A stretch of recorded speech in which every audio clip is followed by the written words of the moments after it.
Έτσι είναι η νεολαία όμως σήμερα. Δεν είναι διατεθειμένη να υδρώσει, να ματώσει τα χεράκια της για να γίνει δουλειά. Εμείς το χτίζουμε με τα χέρια μας αυτό το μέρος.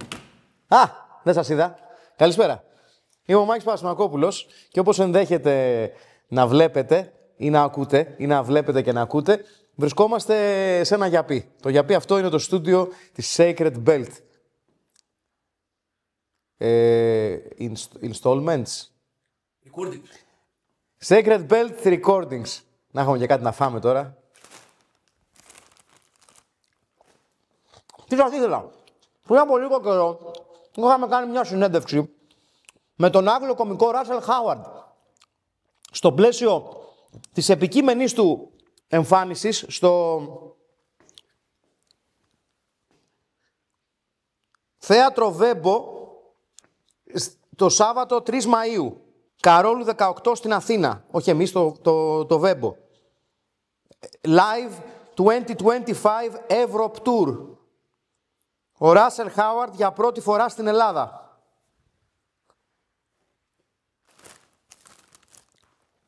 Η συνέντευξη που θα παρακολουθήσετε έχει γίνει πάλι σε κατάσταση γιαπιού το στούντιο της Sacred Belt Holdings. Recordings. Οπότε είναι λίγο μαύρο, λίγο καταθλιπτικό, λίγο πρόχειρα στημένο, αλλά μήπως μαύρο και καταθλιπτικό δεν είναι και το τοπίο της ψυχής ενός κωμικού, έτσι δεν είναι, ναι. Απολαύστε τη συνέντευξη και μείνετε συνέντευξη.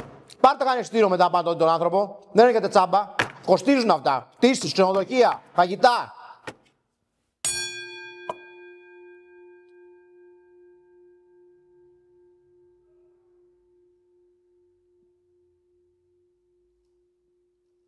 Hi, Russ. How you doing? Very well, thanks. How are you? Not bad at all. So it's an absolute pleasure to speak to you. I've been a massive fan for a long, long time. It's a weird one because we're pretty close in as an age, and it's almost like it's weird to sort of see a comedian that you always thought as someone you kind of grow up with reach the stardom that you have. Oh, how weird! Yeah. Yeah, and it's almost like it's. I know it's a weird thing to say, but it's almost like you kind of. It feels like you're one of us, and you've kind of risen to a great level of success, and it's almost like you tend to feel proud about someone you don't really know, which is a weird one. You know what I mean? No, I do know that. Yeah, it's that funny thing of like I have that with footballers. So like, I was very lucky to meet a load of. I did Soccer Aid, and I'm a big Liverpool fan. Yeah, I know. Yeah, got to spend time with like Jamie Carragher, and it's that weird thing because I feel like, you know, I've watched him, and I've watched him when he was a kid, and now I see him as like a commentator, and it's a similar thing. And even though I think Carragher's like 5 years older than me, there's still that weird sense of you've grown up with them. I know what you mean. It's unusual, isn't it? It's sort of yeah, it's funny. I don't know why that is, but there is more. There's just, I don't know. There's more of a connection because it's that thing of, it's a bit like when you go out on the beers with like one of your cousins, and they're now 35, and you're like, I remember you when you were a baby. So it's kind of, that's essentially what you're saying to me is you're like, I've seen you naked on a potty, and well, kind of, yeah. But it's the same, just minus the beers. You know, that's exactly. Yeah. So it's you mentioning famous footballers is another thing I really wanted to ask you, because it's another weird thing with comedians, because they're people that make you laugh, and laughter is such an important part of being alive and the quality of life. It's very different than other levels of stardom in the sense that a footballer or a musician or a famous actor, you feel that there's this gap between the performer and you as a member of the audience, where when someone makes you laugh, it's almost like that space gets smaller.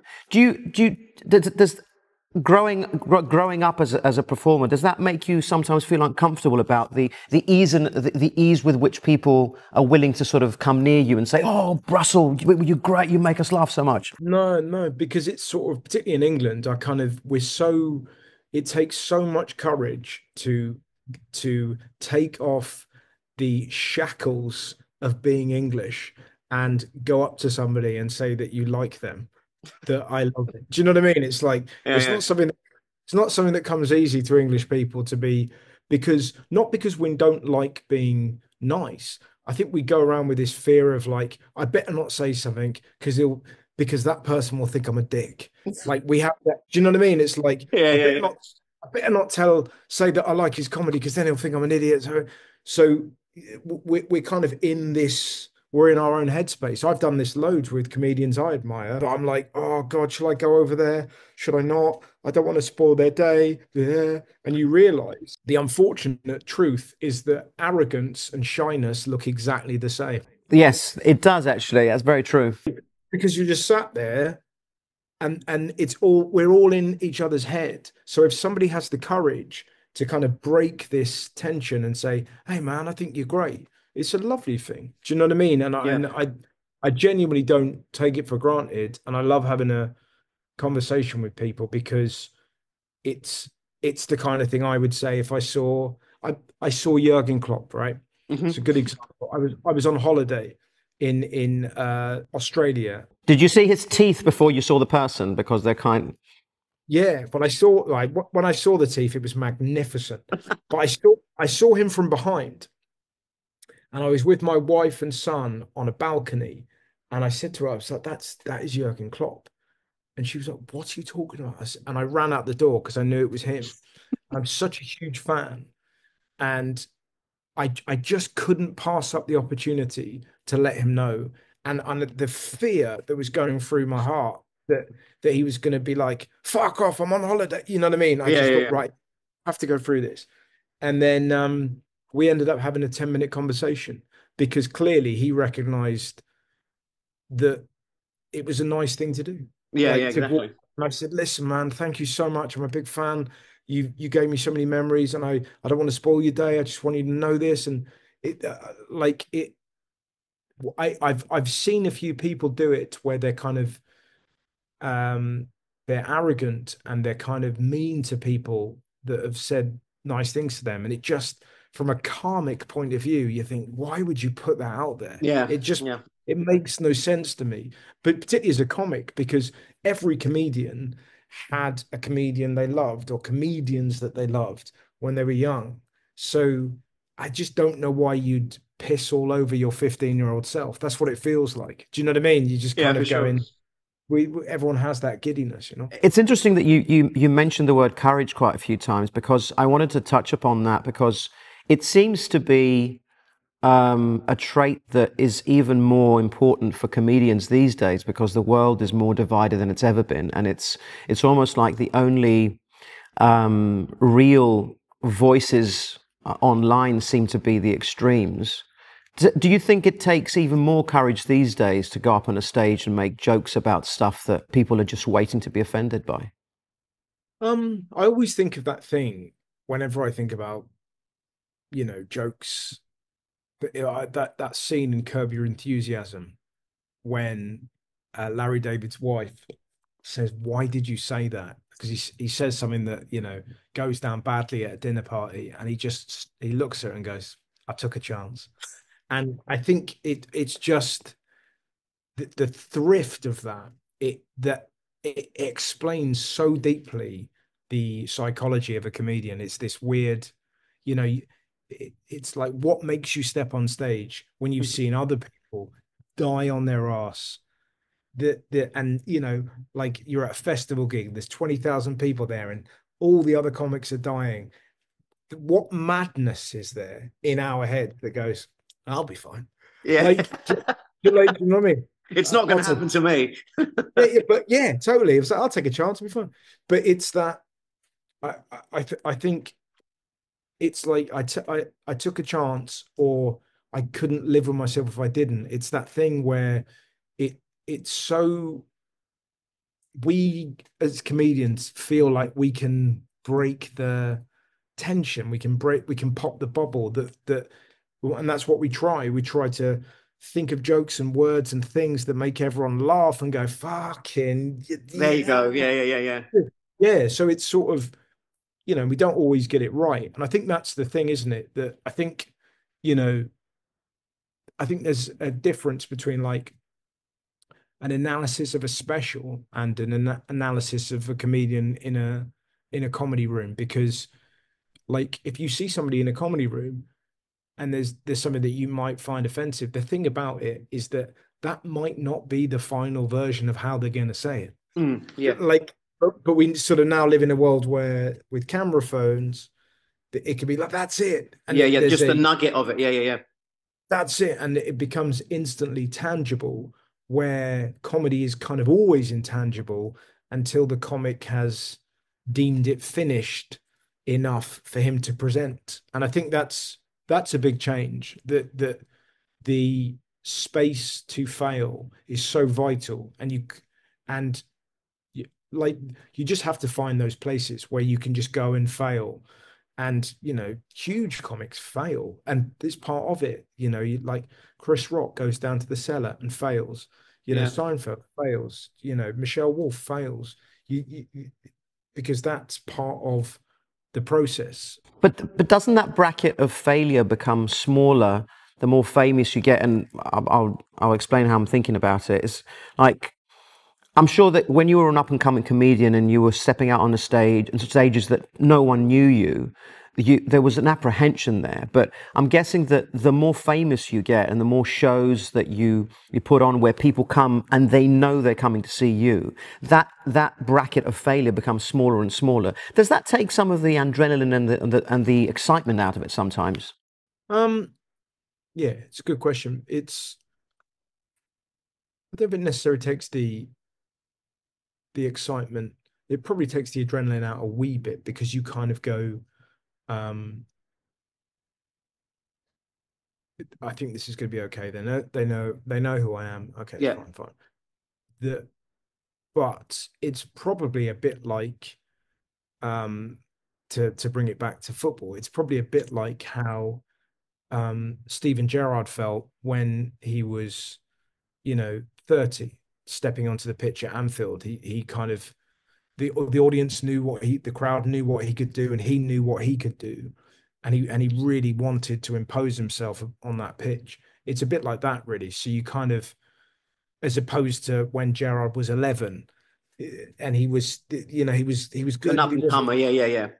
I mean, like it's kind of that there's going to be a bit. Can I do it? Fuck, will it work? And you can sometimes be paralyzed a bit by that. Will it work? Will it work? Will it work? And then it's a you know what it's like. It's a really lovely feeling when you get to that stage where you kind of, there's a phrase we have in the UK when you're like, oh, he's found his voice. Oh yeah, sure.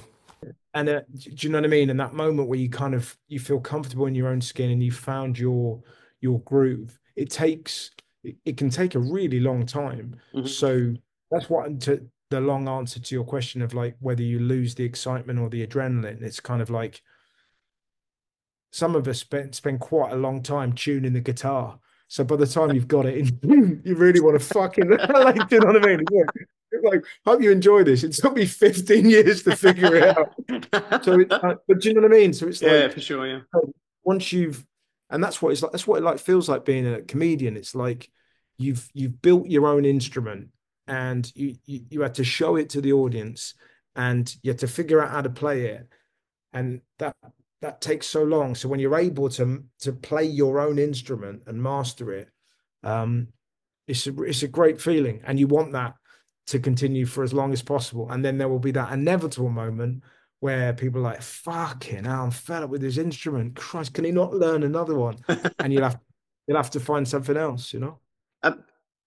Moving on from that, there's another element to the trajectory of your career so far, in as much as a lot of people got to know you through television and a very particular type of comedy, and then you kind of bloomed into this social commentary side of your act, which I find even more interesting, because it kind of, I think that required a lot more courage, because your humor to begin with was sort of approachable from all sides, to an extent. I mean, not completely, but as soon as you kind of went into that social commentary, political commentary side of it, I'm sure there must have been a part of you that said, what am I losing here? What can I lose? Like, are people are going to lose part of the audience because they're not keen on what I'm commentating on, or did that come into the equation?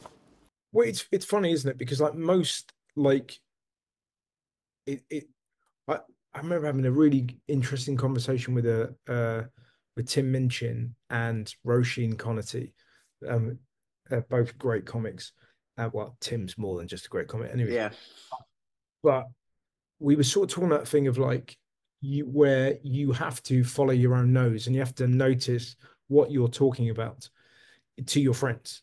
Yeah. And then if what you're interested in and what you're talking about with your friends doesn't appear in your act, then you're not doing you. Do you know what I mean? And it was sort of, I was talking about this. I remember reading this article that like 1 in 4 girls were self-harming. For age 16 to 25, 1 in 4 girls. I was like, fuck it. I remember reading and going, what the fuck? That much, you know? And so I asked Roshi and I asked loads of my kind of female friends, and they're all like, yeah, that kind of makes sense. And I was like, fucking hell. And it felt like such, I was so shocked by it. I was so shocked by the response of, you know, all the women in my life going, yeah, that makes sense, that I just felt compelled to try and unravel it, as it were. So I kind of followed my own nose and, you know, tried to write stand up about that. But that's the way I've always been, really. So it wasn't really a difference. It's just that my interests got slightly, they just changed. And I felt like that people trusted me enough that I could talk about it, you know. And but I've definitely got sort of spikier and a bit more sort of devil may care the older I've got, which, you know, is probably not to my sort of, I mean, economic advantage. I could probably make more money if I was a bit more palatable. Yeah. But I kind of super lucky that I'm fine and I've done fine.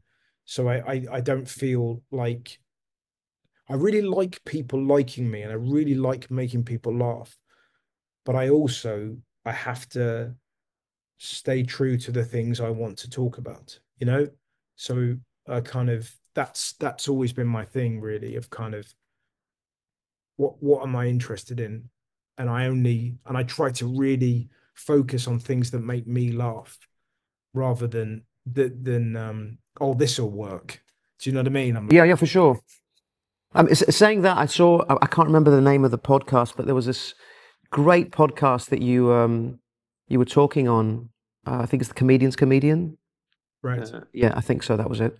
And there was a very, very interesting topic that you talked about the middle ground, your hunt for the middle ground, which I found fascinating because it is it's almost like the dodo bird in today's age. You know, the middle ground doesn't seem to exist in public discourse, and it's both interesting and it's fucking frightening. And for me, that there doesn't seem, it's not as easy to find, whereas it used to be something that we would just assume would always be there. Is the hunt for the middle ground viable in any level of public discourse? I mean, I know comedy always makes it easier to discuss difficult things, but you've attempted it, you're attempting it. Are you finding that it's viable? But yeah, that's such an interesting question because you're right. Like comedy really benefits on certainties and rhythms, you know, and it's like if a comic sees it this way, it is that thudum, thudum, and we're on the boat together, we're going this way, and bum ba bum ba bum ba bum ba bang. So with the middle ground, it's bum ba bum, like, so it's like, yeah, it is slightly less palatable. But what I try and do is go bum ba dum ba dum, and then ba-dum, ba-dum, ba-dum, you know, and just like find what I think. And it might not be that I sort of oscillate within one subject, but I might pick different subjects and have a different take on certain things. But yeah, it's kind of, it's really, but that's the challenge, isn't it? Because also it's like what frustrates me at the minute is that everything, it feels very tribal, and it's kind of like, if, like, for example, if you're, I was thinking this today because we're in Singapore, and I was watching a bunch of, there was an American lady at the buffet, and she was so lovely. She was so sweet. She was talking to this guy, and she was like, "Can I have a cappuccino, please?" And the guy was like, "Okay, in a minute." And she was like, "Do it whenever you want. I'm in no rush. I'm on vacation." And she was like the sweetest lady.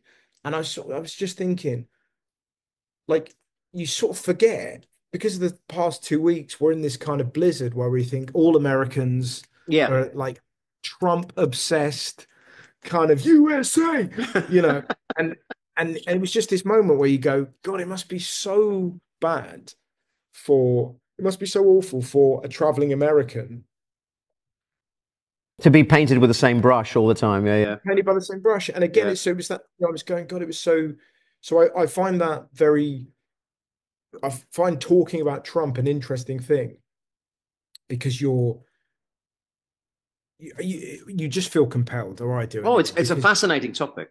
Trumpism is But a you fascinating topic. but you just can't leave it alone. But it's so nuanced, and it feels connected to everything, and it feels connected to, mobile phones and climate change and TikTok, yeah, and just everything. Yeah. and attention span, and you know what I mean. It just feels like everything is sort of immersed, and he just feels like this kind of, and the sort of rise of the far right and sort of history, and Do you ever feel that there's a danger you might drown in the hunt for the middle ground because people aren't really interested in finding it? Well, I think the fortunate thing about drowning is that, and bear with me, is that I'm gonna attempt a sort of a metaphor, is that if the audience are laughing, then you're not drowning, and they become they pull you out, and they give you a gulp of air, and you get to swim. And that's what it like. So I'm far more interested in it's a process, isn't it? And you listen when you're trying to put stuff, particularly when you're writing new bits, you're trying to figure it out, and you're kind of like, it's like a sculpture, and you show the audience the sculpture every day, and it sort of changes a bit, and you move it this way and you move it that way. And sometimes they're like, oh yeah, put a bit there, move this, and you sort of listen to them and you create it with them, until you're then able to step back from it and then go, right, okay, does that convey what I want to say? So it's that's why it's such a brilliant art form, because you get to think, write, say, absorb, think, write, say, absorb. And, over the process of kind of, a week or 3 months, however long bits take to solidify, that's the process. And then you get to look at it and go, okay, have I said what I want to say? Do you know what I mean? But it's kind of, yeah, it is slightly, it would be very easy to write pure kind of reactionary stand-up, but it's just not my vibe. It would be true to say that a lot of people first kind of started vibing with you through television. Was that your experience? Because that was my experience as a fan. I kind of saw you on Mock the Week, and then that's how I kind of. Yeah. I mean, do you remember how, if you were in fact doing that, were you shitting your pants when you first went on that, like on a television show? Because for someone that's an unknown on a wider scale, it must be terrifying, no? Yeah. Do you know what's weird about it is that because Mock the Week used to record for 3 hours for like a 28-minute show. So and everyone had notes. So everyone had 6 pages of notes with bullet points and stuff like this. And they were kind of under the desk, and you'd be fucking looking and then trying to remember and all this. So there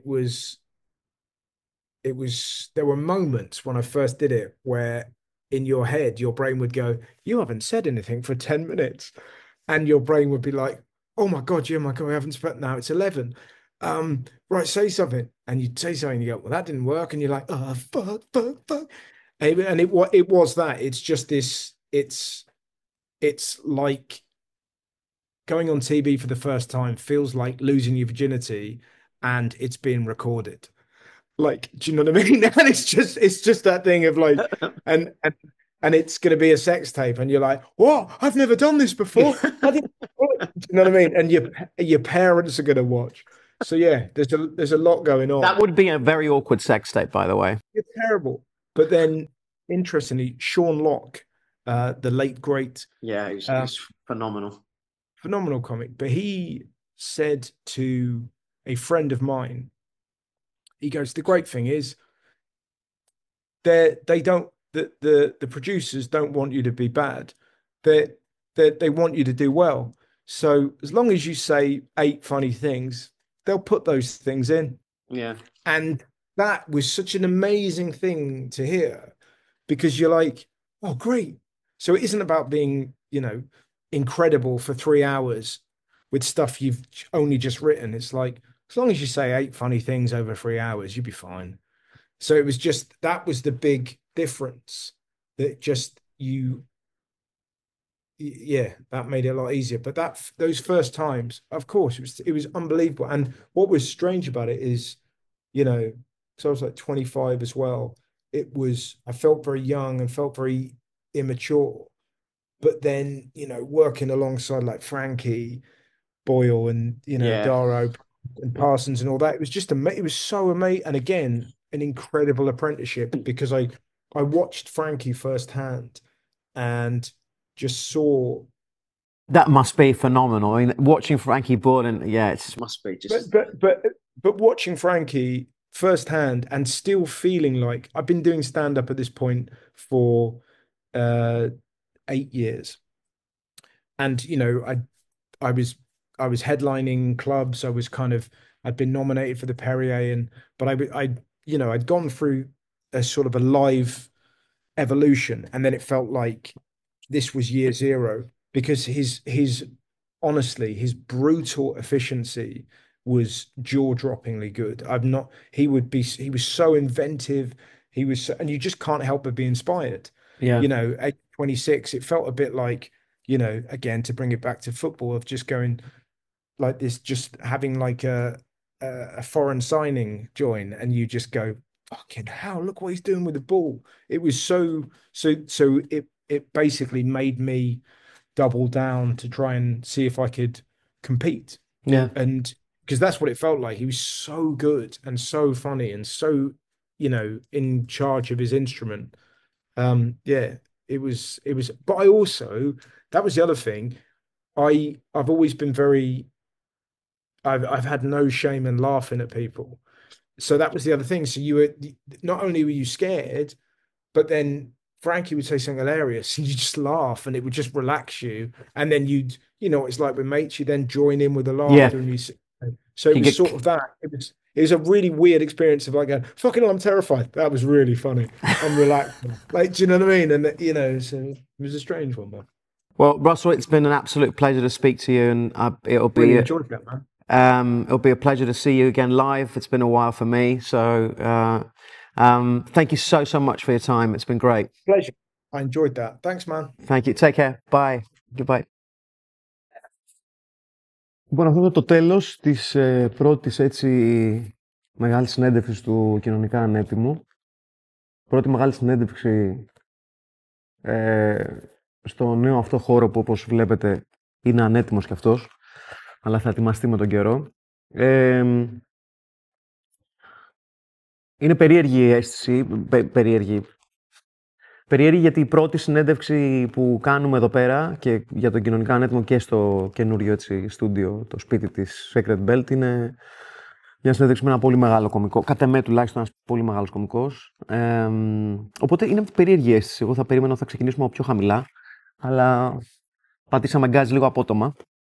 Έστω και αν δεν είναι σε θέση να εκτιμήσει μερικές από τις λεπτομέρειες που υπάρχουν εδώ πίσω, τι να ξέρει ο άσχετος. Και να τον βρίζω. Θα πεις τίποτα για εδώ πίσω που φτιάξαμε εδώ πέρα, ολόκληρη ιστορία. Κύριε Άγγλε.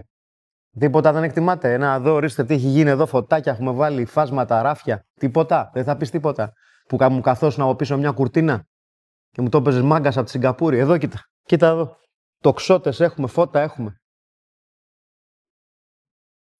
Παναγίτσα εδώ έχουμε, δεν φαίνεται. Έχουν Παναγίτσα εδώ από κάτω. Δεν, για κάποιο λόγο.